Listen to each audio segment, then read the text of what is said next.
ஏழரை எஃபெக்ட். விரய சனி, ஜென்ம சனி, பாத சனி. ஈஸியா தப்பிக்க பரிகாரம் இருக்கு. நவக்கிரகங்களில் சனி பகவான் கர்மகாரகன். சனி நீதிமான் என்பதால் ஒருவருக்கு சோதனைகளை கொடுத்து அதற்கான படிப்பினைகளை கற்றுக் கொடுப்பார். சனி பகவானின் பார்வைக்கு பயப்படாதவர்கள் யாரும் இருக்கமாட்டார்கள்.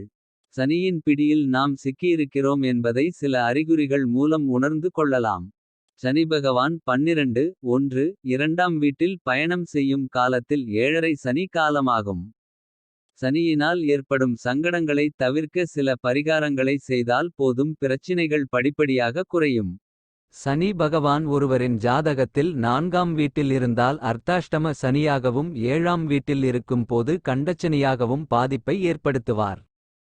8ஆம் வீட்டில் சஞ்சரிக்கும் போது அஷ்டம சனியாகவும் பிரச்சினையை தருவார். விரய சனி, ஜென்ம சனி, பாத சனி என 7.5 ஆண்டுகாலம் படுத்தி எடுத்து பல படிப்பினைகளை கற்றுக் கொடுத்து விடுவார். சிலருக்கு சனியின் பாதிப்பு பற்றி தெரியாது.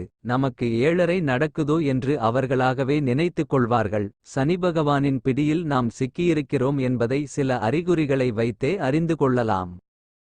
சனி பகவான் ஒருவரின் ராசிக்கு 12 2ஆம் வீடுகளில் இருப்பது 7.5 சனி காலமாகும். முதல் 2.5 ஆண்டுகள் விரய சனி. 2023ஆம் ஆண்டு முதல் மீனம் ராசிக்கு விரய சனியாக 7.5 சனி தொடங்குகிறது. இந்த கால கட்டத்தில் பணத்தை பணமாக வைத்திருக்காமல் சொத்துக்களில் முதலீடு செய்யலாம். விபரீத ராஜயோகத்தையும் தருகிறார் சனி. காரணம் சனி பகவான் உங்கள் ராசிக்கு 12ஆம் வீட்டிற்கு அதிபதி. சம்பாதித்த பணத்தை செலவு பண்ணும் காலம். சுப விரயத்திற்கு செலவு பண்ணுங்க. அப்படி செலவு செய்யாமல் சேர்த்து வைத்தால் தேவையில்லாத செலவு வரும் என்பதால் சொத்துக்களாக வாங்கி முதலீடு செய்வது நல்லது. யாராவது சொந்த வீட்டிற்கு கெடுதல் செய்வார்களா? அதுபோலத்தான் சனிபகவானும் உங்களுக்கு ராசி அதிபதி. கும்பராசிக்காரர்கள் சனிபகவானுக்கு செல்லப்பிள்ளை. கும்பராசிக்காரர்களுக்கு 7.5 சனியில் ஜென்ம சனி ஆரம்பிக்கிறது. சனிபகவான் உங்கள் ராசிக்கு அதிபதி. அவர் நல்லதே செய்வார். சனி பகவான் 12 இல் அமர்வதால் பணம் விரயங்கள் மருத்துவ செலவாக ஏற்படும். எனவே இதை தடுக்க சுப செலவாக மாற்றுங்கள். நோயாளிகளுக்கு உதவி செய்யலாம். கும்பம் ராசியில் அமர்ந்து உங்களின் தனம் குடும்ப வாக்கு ஸ்தானமான 2வது ஸ்தானத்தை பார்க்கிறார் சனி. வாயினால் வம்பு வழக்குகள் வரலாம். நாவடக்கம் தேவை. எதை பேசினாலும் பிரச்சினை வரலாம் என்பதால் வாயை மூடி பேசவும். ஈகோவை விட்டுக்கொடுங்க. குடும்ப ஸ்தானத்தை சனி பார்ப்பதால் பிரச்சினைகள் வராமல் இருக்க விட்டுக்கொடுங்கள். விட்டுக் கொடுப்பவர்கள் கெட்டுப்போவதில்லை.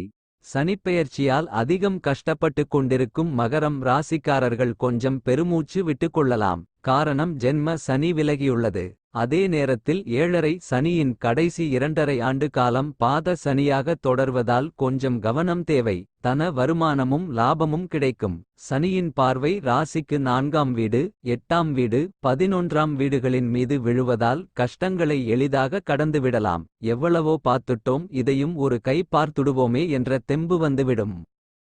சனிபகவான் வாகனமான காகம் சனியின் வசிப்பிடங்களாக கருதப்படும் இடங்களை நாம் கடக்க நேரிடும் போது சில பாதிப்புகள் ஏற்படும். அதை வைத்தே நமக்கு சனியால் சில சங்கடங்கள் வரப்போகிறது என்பதை அறியலாம். அதற்கான பரிகாரம் செய்தால் போதும். பாதிப்புகள் படிப்படியாக குறையும். சனியின் பிடியில் இருப்பவர்கள் சோம்பேறிகளாக இருப்பார்கள். லேட்டாக எழுந்திருப்பார்கள். அசுத்தமானவர்களாக இருப்பார்கள். சுத்தமாக இருக்கமாட்டார்கள். பல் கூட விளக்காமல் காபி குடிப்பார்கள்.